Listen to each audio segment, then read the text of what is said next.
Panguva ino Daniel Garo ari kuonekwa kunzi is active with the ruling party ZANU-PF ma-issues of corruption nema-issues of power retention sezvamakambonzwa zvakatogwa naBoom Shogeza in his address. Panguva ino wai achipenengurwa vanhu vachikola up kuti aiwa this guy anonzi Daniel Garo aiwa he must be stopped just because vakomana ava vari kuita zvinhu zviri against the law and the citizens venyika yeZimbabwe. Sandapenda mashoko abudanirwa nevakomana vechinji radio panguva ine vachimuexpose andobva subscribe like out of the bell like tinda panapa chinji radio anenge achiposta Daniel Garo wamuri kuona uyo abudanyura achiti Daniel Garo was named by Blessed Geza as a chief promoter of the ZANU-PF power retention agenda.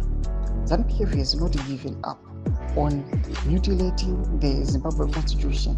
Mnangagwa loyalists are traveling across the country pushing for Mnangagwa and ZANU-PF office holders in government institutions to stay in office indefinitely. Parliamentarians can stay in office beyond the term limits. The same will be true for the Presidium, including ED and Chiwenga. ZANU-PF has been the governing party in Zimbabwe since independence in 1980, more than 45 years ago. Hospitals have crumbled under ZANU-PF leadership. Hospitals lack basic medicine like painkillers.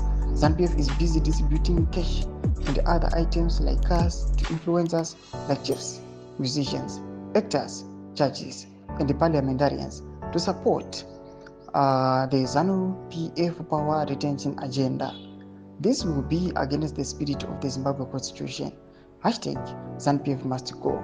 Domashwa ari kudanyurwa panapa awa nechange radio yatikuona kuti iri kuadvocata for change iti aiwa ZANU-PF these guys vanofanira kumboitawo kakumbonyara kana kuva nenyadzi pamusoro pezvavo kuti just because vanoonekwa vachiflya aiwa nemaplanes each and every day vachienda kune nyika dzakasiyana siyana vanoonekwa vachidhisha out mari pamwechete magifts akaita semota but tikapinda mucommunity tinoona kuti mahospitals aiwa the struggling mateachers right now vari kuchema tudze mafunguro enyu tudi pamusoro pechitiko chimina comment section medu so mafunguro enyu musaona subscribe like chito on the bell icon.